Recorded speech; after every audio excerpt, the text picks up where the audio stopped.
এই তো মামার থেকে এক চুমুক হবে নাও।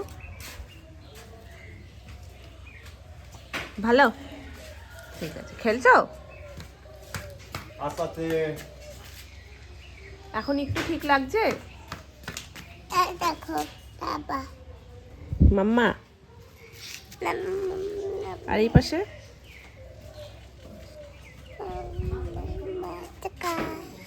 এই পাশেটাকে এটাকে এটাকে এটাকে ওটা ওটা ডিজাইন, ওটা হার্ড। এইটাকে এটাকে আগে বলো, এটা এইটা। আর বলবে না, ওর দুপাশে দুটো মাম্মা দেখে ফেলেছে। এই পাশে একটা মাম্মা, এই পাশে একটা মাম্মা। আর এক চুমুক খাবে, নালে মাম্মা শুরু করবে খাওয়া। না, এটা আর দেওয়া যাবে না। একটা কাপ আমি বের করেছি, সেটা তুমি ভেঙে দিয়েছো। এবার যদি সেকেন্ডটাও ভেঙে দাও হবে না। আমি কিছু খাবো তাহলে? না না না না, ওই ওই দেখো, বাহ, ছুঁড়ে মারার বল এখন ফুটবল হয়ে গেছে। বাকি খেলনাগুলো কোথায় গেল? দেখো কি বল দিয়ে কি খেলছে ও।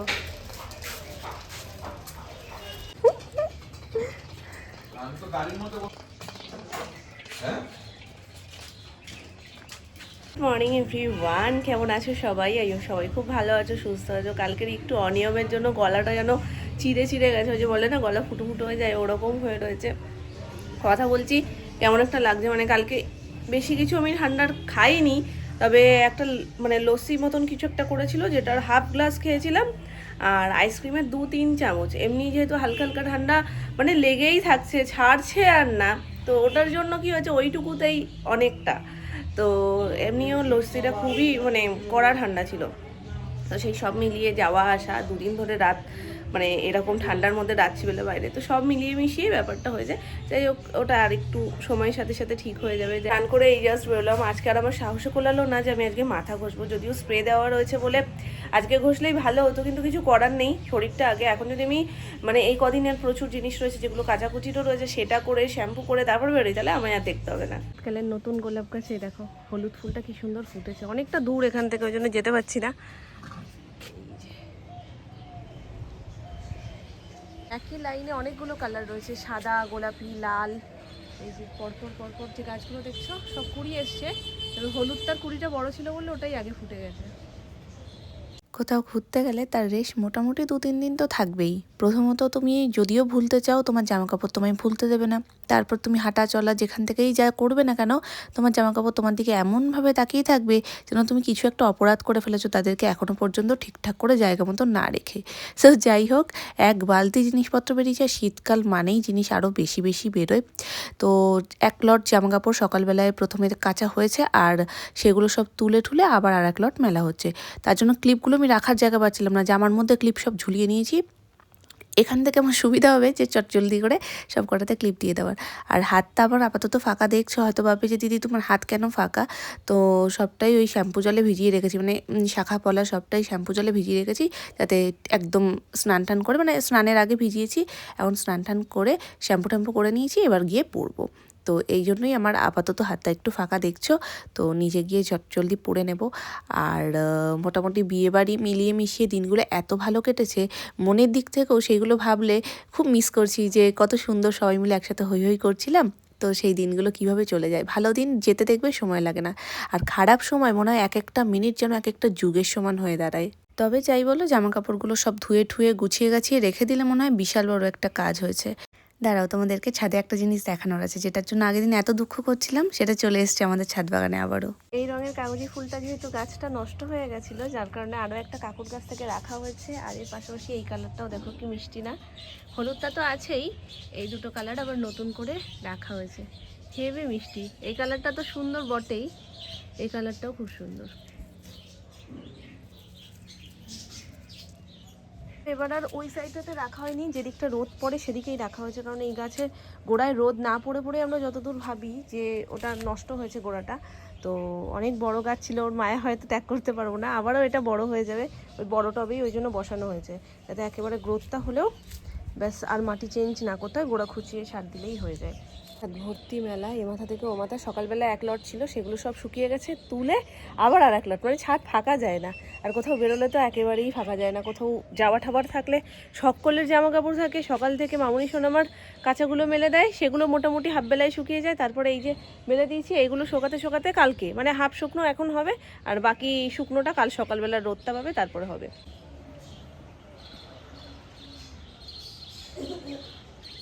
হচ্ছে সোনাইয়ের জন্য চিকেন, আর এদিকে হচ্ছে চিংড়ি মালাইকারি। এই যে এখন কেন জানি না আমার চিংড়ি মাছের গন্ধটাই ভালো লাগে না, কি যে মুশকিল হয়েছে। আগে চিংড়ি মাছ এত ভালো খেতাম, আর এখন চিংড়ি মাছের গন্ধই ভালো লাগছে না। এই যে এই ফুটছে যে একটা গন্ধ, এই গন্ধটা পছন্দ হচ্ছে না। যাই হোক, ডাল হয়েছে এদিকে, আর এখানে হয়েছে লাউয়ের তরকারি। লাউ তো লাউ, চাল কুমড়ো এখনো গোলায় আবার। লাউয়ের তরকারি, লাউ বলে ভাবি কি চাল কুমড়ো নয় তো আবার। আর এটা হয়েছিল সকালবেলার তরকারি।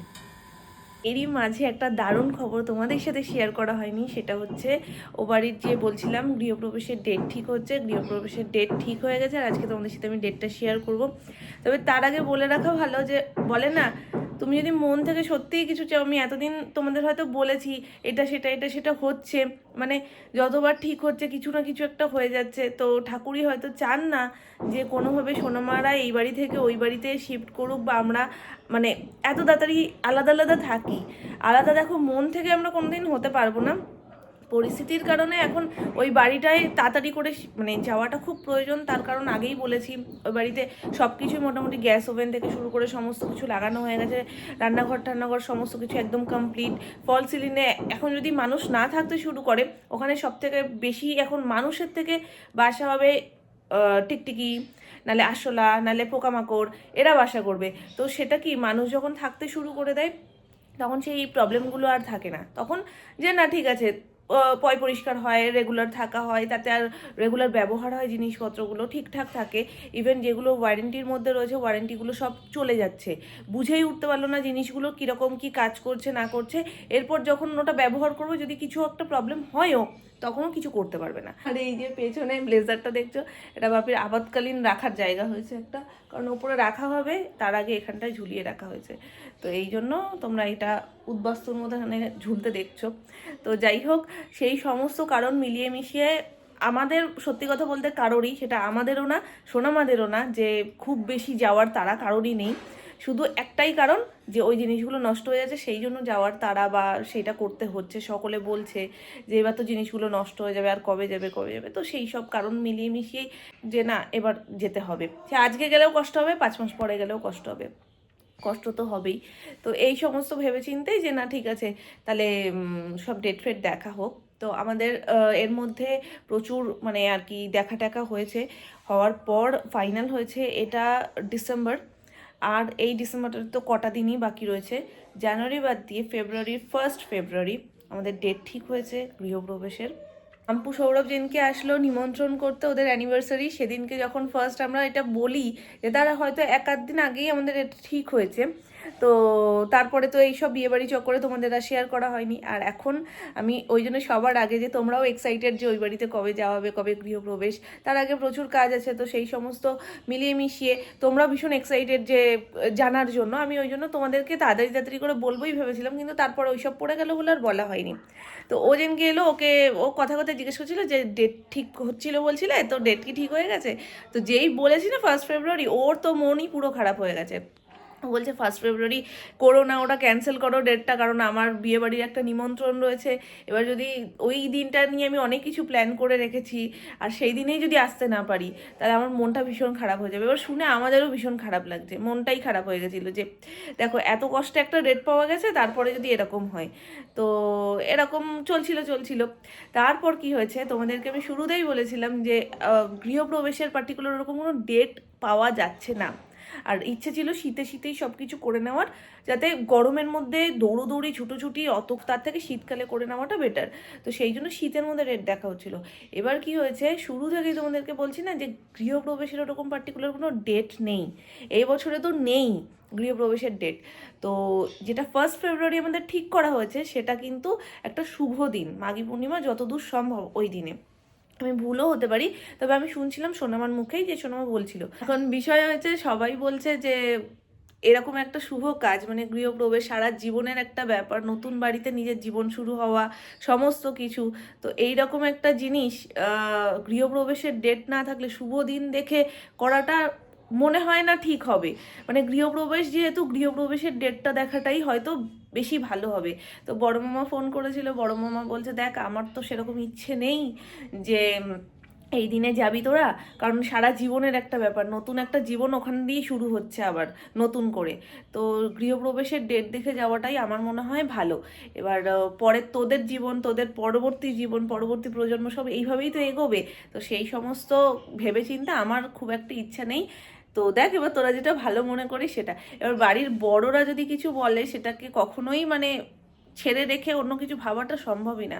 তারপরে আমরাও ভেবে দেখলাম, আর দেখছি সব দিক থেকেই মোটামুটি বাধা। মানে ঠিক করে মানে প্রথমত গৃহপ্রবেশের ডেট নেই, তারপরে মাম্পু এসে ওরকমভাবে বললো। দ্বিতীয় বড় মামাও বলছে যে এই ডেটটায় যাস না, গৃহপ্রবেশের পার্টিকুলার ডেট আসুক, নতুন পঞ্জিকা বেরোক, তারপরে ও বছরে 26-এর, ওটাও যদিও 26-এ মানে ফেব্রুয়ারি মানে 26-এই হচ্ছিল, দেখি কবে কি গৃহপ্রবেশের ডেট আছে, তারপর সেটা নিয়ে একটা মানে সিদ্ধান্ত নেওয়া যাবে। এমনি তো সব পেছাচ্ছে আর ওয়ারেন্টি যাচ্ছে, সেটা তো আর কিছু করার নেই, কিন্তু সারা জীবনের একটা ব্যাপার, গৃহপ্রবেশের ডেট ছাড়া আমার খুব একটা মত নেই। তো ওই জন্য সবাই আমরা এখন যে ঠিক আছে, সব দিক থেকে যখন বাধা আসছে তার মানে ঠাকুরের ইচ্ছে নেই এত তাড়াতাড়ি আমরা আলাদা আলাদা বাড়িতে থাকি। মনের দিক থেকে আমরা কোনোদিনই আলাদা হব না, আমি তোমাদেরকে বলেছি। এরপরেও তোমরা দুটো বাড়ি মিলিয়ে ব্লগ দেখবে, এখন একটা বাড়িতে দেখছো, এরপরে দুটো বাড়ি মিলিয়ে ব্লগ দেখবে, সব কিছুই আমাদের হয়তো ঠিক থাকবে। কিন্তু ওই যে তোমরাও বলো, আমার মনেও আছে জিনিসটা, যে একই বাড়িতে একই ছাদের তলায় একই হাঁড়িতে খাওয়া একটা আনন্দ, এই হই হই, এই ব্যাপারটা একটু হলেও কোথাও কমে যাবে। ওই বাড়িতে যখন ছোটো মারা যাবে, আমি হয়তো ওই বাড়িতে যাব, গিয়ে তারপরে করবো, আবার এই বাড়িতে আসবো, গিয়ে তারপরে ব্লগ করবো, তো এরকম হবে। তো ওই যে রাত্রিবেলা হলে চলো একটা হুজুকে লুডো খেলা, একটা রাত্রিবেলার 12টার সময় সেলিব্রেশন, এখন হয়তো একটু পাল্টে এরকম ফোন করে বলতে হবে যে চলে এসো এই বাড়িতে রাত্রিবেলায় 12টার সময় সেলিব্রেট করবো। এই পাল্টানোটাই হয়তো ঈশ্বর চান না এই মুহূর্তে হোক। তো সেই জন্য আমরা ওই ডেটটা ঠিক করেও আপাতত সমস্ত কিছু ভাবনা চিন্তা স্টপ করে রাখা হয়েছে। পরের পঞ্জিকা বেরোক, তারপরে আবারও ডেট ঠিক হবে, আবারও তারপরে যেটা ঠিক হবে তোমাদেরকে বলবো। তবে এই ডেটটা ঠিক হয়েছিল, এইভাবে আমরা সব প্ল্যান করে এগোচ্ছিলাম। এখন আপাতত একটু সব কিছুই থেমে রয়েছে, দেখা যাক এবার নেক্সট কি হয়। চাউমিন খেতে ইচ্ছে করছিল বলে সুমনকে বললাম কি তুমি যাচ্ছই তো, তো আমার জন্য একটু চাউমিন নিয়ে আসবে। উপরি পাওয়া হচ্ছে কম্বো নিয়ে চলে এসছে, চাউমিন, চিলি চিকেন, মোমো সব মিলিয়ে একটা মিনি থালি। চলো একটু খুলে দেখাই, গরম গরম একদম ধোয়া উঠছে। তো গরম খেয়ে নেওয়াই বেটার। এই যে চিলি চিকেন, চাউ আর মোমো। চলো ডিনারটা একদম জমে গেছে।